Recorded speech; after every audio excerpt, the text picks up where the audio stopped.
So Cindy, this week you wrote about this report that political economist Edmund Terence Gomez came out with, and his colleagues all came out with.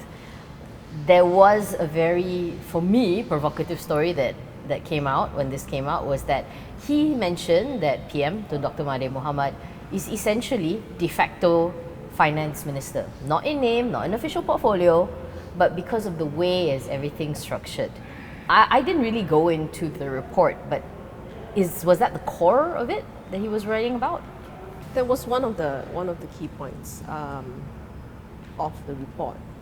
Of course, I think his argument was that Khazanah Nasional and Permodalan Nasional Berhad (PNB) are both under the Prime Minister's department now instead of the Ministry of Finance. Yeah. And that gives the Prime Minister's department control over a big group of corporates. And from there, his argument was that these institutions, there's a web of companies and institutions and agencies through which patronage can be done. Okay, and that was the main issue, I think, that he had. That's one of the key issues that he highlighted in the because report. he said that the people who are put in key political positions are themselves affiliated with the PM, or at least seem to be close to kind of the PM, right? Which is kind of what he implied.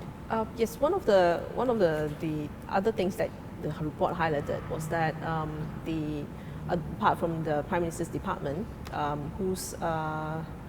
where some things were shifted in and out, you also have the Ministry of Rural Development and Entrepreneurial Development. Right. His argument was that these two ministries are also basically headed by Bersatu people. And there's also Ministry of Economic Affairs, who's headed by someone from PKR, but he says it's renowned to be close to the Prime Minister. So yes, which is Azmin Ali. Yep. So he defines this four as the Bersatu's Big Four. Okay. But there was one thing I actually disagreed with him when I read the original report, was that he mentioned that essentially the MOF has been defanged. I actually don't agree with that. I think they are not completely toothless. They just, you can correct me if I'm wrong, but I see that a lot of their duties seem to overlap with other ministries as well. But it's not completely toothless, is it? Yes, I wouldn't say that the Ministry of Finance toothless. The budget, you have the Customs Department, that's still under the EPF, right. The Bank Negara Securities Commission, that's still under the purview of the Ministry of Finance. And it's very important that monetary, we forget, I think, one thing that I spoke to someone after the report came out, and he pointed out to me that we forget that the Ministry of Finance was basically under the Prime Minister's department, or Prime Minister, for the longest time, and everything under the Ministry of Finance was under the Prime Minister. Okay. And now it is not everything, and you see the budget is being presented by the Minister of Finance, and Customs. That's a big part of the running of government. We have been so associated to think that the two are the same. So now they are completely different. So that means, although still powerful, the Prime Minister's department is not as powerful as it used to be, as in not as far-reaching as it used to be. Correct. But I think the point that Gomez was trying to make was that we the people, need to pay attention to this web of companies that governments and government institutions actually control. Fair enough. You have institutions, agencies, and all that. The people, he says, needs to be questioning who are the people being put to head these institutions. Are they affiliated to the government? Are they being used as positions where patronage is being done?